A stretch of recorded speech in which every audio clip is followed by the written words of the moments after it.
பூஞ்சோலை மாணவர்கள் அனைவருக்கும் வணக்கம். இன்றைக்கி 11th ஹிஸ்ட்ரி புக்கில் இருக்கக்கூடிய ஒரு சில பாக்ஸ் டேட்டா முக்கியமானது பார்த்துலாம். அதாவது வரியாக வசூலிக்கப்பட்ட நெல் களம் அப்படின்ற அலகோட அடிப்படையில் அளக்கப்பட்டிருக்கு. அப்போது ஒரு களம் நெல் அப்படின்றது எத்தனை கிலோ அப்படின்னா 28 கிலோ. அதான் ரொம்ப முக்கியமானது. ஒரு களம் நெல் அப்படின்றது 28 கிலோ. அதே மாதிரி ராஜராஜ சோழன் என்ன பண்ணியிருக்காரு அப்படின்னா, அவர் அந்த நில அளவீடு முறையை ஒரு வேலி அப்படின்னு சொல்லிட்டு அளந்திருக்காரு. அப்போ ஒரு வேலி அப்படின்றது எவ்வளோ அப்படின்னா 6.5 ஏக்கர். சரியா?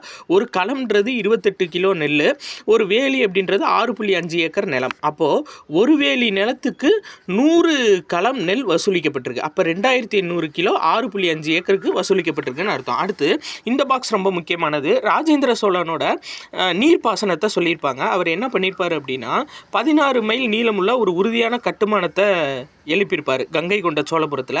இதை ஜலமய ஜெயஸ்தம்பம் அப்படின்னு சொல்லியிருப்பார். சரியா? இதை அரேபிய வரலாற்றறிஞர் அல்பர்னி பார்த்துட்டு ரொம்ப வியப்படைஞ்சிருப்பார் அப்படின்னு சொல்லிட்டு எந்த புக்லேருந்து எடுத்திருப்பாங்கன்னா ஜவஹர்லால் நேரு எழுதின கிளிம்சஸ் ஆஃப் ஹிஸ்ட்ரி அப்படின்ற புக்லேருந்து எடுத்திருக்காங்க. ஸோ அப்போ இது மட்டும் கூட தனியாக கேட்கலாம். கிளிம்சஸ் ஆஃப் வேர்ல்டு ஹிஸ்ட்ரி அப்படின்ற புக்கு யார் எழுதினது அப்படின்னா ஜவஹர்லால் நேரு எழுதினது. அது பார்த்தீங்க அப்படின்னா அதாவது அல்பர்னி அப்படின்றவர் ராஜேந்திர சோழனோட நீர்ப்பாசனத்தை வியந்து பாராட்டியிருக்காரு அப்படின்ற மாதிரி இந்த பாக்ஸில் இருக்கும். அடுத்து முக்கியமான பாக்ஸ் என்ன அப்படின்னு சொல்லி பார்த்தீங்கன்னா பாண்டியர்களுக்குரியது.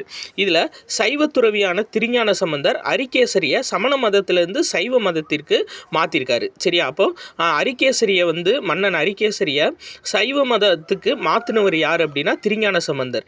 இதுவே மகேந்திரவர்ம பல்லவனை சமண சமயத்திலேருந்து சைவத்துக்கு மாற்றினவர் யாருன்னு சொல்லி பார்த்தீங்கன்னா திருநாவுக்கரசர். அப்போ பல்லவர்களுக்கு வந்தால் அது அப்பர் திருநாவுக்கரசர். இதுவே பாண்டியர்களுக்கு வந்தால் அவன் மாற்றினவர் யார் அப்படின்னு சொல்லி பார்த்தீங்கன்னா திருஞான சம்பந்தர். அடுத்து ஒரு முக்கியமான இன்ஃபர்மேஷன் என்ன அப்படின்னா பாண்டிய நாட்டுக்கு வெனிஸ் நகர பயணி மார்க்கோ போலோ வந்திருப்பார். அவர் பாண்டிய அரசர்களை பற்றி சொல்லியிருப்பார். உடன்கட்டை ஏறுதல் ப்ளஸ் அது போக பலதார மனமுறை இருந்ததாக சொல்லியிருப்பார் மார்க்கோ போலோ.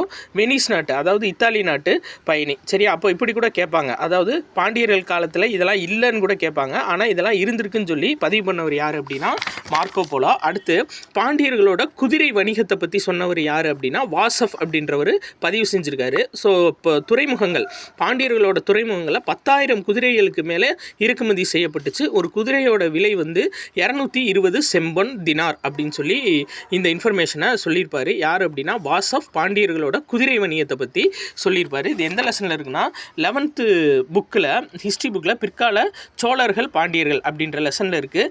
11th ஹிஸ்ட்ரியை பொறுத்தவரை பாக்ஸ் கண்டென்ட் பார்த்துட்டு போயிருங்க. ரொம்ப முக்கியமாக கேட்பாங்க. நன்றி.